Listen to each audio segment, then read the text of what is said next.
average bus has 3 infractions per bus per day. And when you think we have 1,000 buses on the road, that's 3,000 infractions every day that not only put our students' safety at risk, but it puts our drivers at risk because it's the violation of our other drivers on the road that are taking and impairing what our drivers need. And that just adds to the stress that they have, and it puts all of our students and drivers at risk. So I'm super excited that we're implementing this for the safety of our students. As of August the 1st, we will be the largest safety monitoring system in the state of Florida, surpassing Miami-Dade. And no other county is doing anything like this as large of a scale as we are. So this is huge. Also want to thank Senator Burgess. He championed the bill this year that changed allowing the proceeds that the school district gets from these potential violations to not only go to capital expenses, but to actually go for recruitment, retention, bonuses for bus drivers, directly impacting those people that are helping keep our students safe and getting them to and from school every single day and making our staff a priority. So that's huge.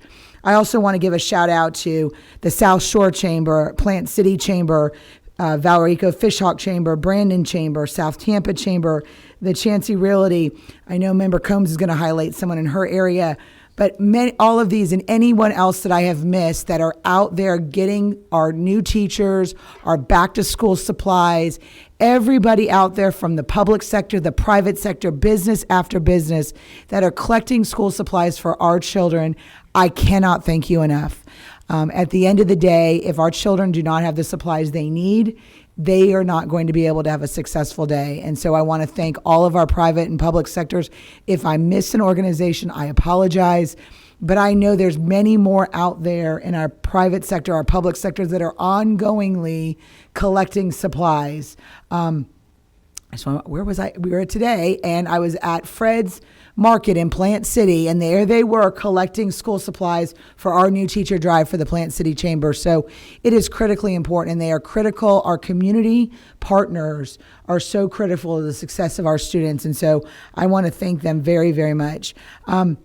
Superintendent Ayers, I want to make sure that when we are reviewing our ESC PIP and we're looking at that for this particular, we talked about one particular area of that PIP, but if we could look at it collectively to make sure anything that we are doing in Hillsborough County is included in that. So there's a transparency from that policy, and that policy and procedures for ESC is transparent. If we've got something on our website that's a policy that we're doing, something we're implementing that our ESC students need to know, it needs to be in that program, not just what the DOE asked for, but what our families ask for. And they want knowledge, and they want one place to find it, and we have an obligation to provide that to them. We don't need to make their lives any harder than it already is. They carry more challenges than we ever want to dream of. And so we need to make sure we take care of those families and give them a little extra. We shouldn't say, hey, go find it on the website. Hey, go look at it. I did review page 9 of that document that they have to do sign, and it clearly does state that that the district is not liable for anything that happens, but the parents are. And so it may be legal, but let's think about how we communicate and how we communicate with our families, especially our individuals with disabilities. From the day their children have been born, they've had to fight every step of the way for everything their children need. And the last thing we need to do is add to that stress. We should be making it the best experience possible and giving their child the best opportunities that we can do for them. Because once they leave our schools, that adult community is going to beat them up. And it's not fun. And we need to be doing our better job here in Hillsborough County at making it more accessible for our families with special needs.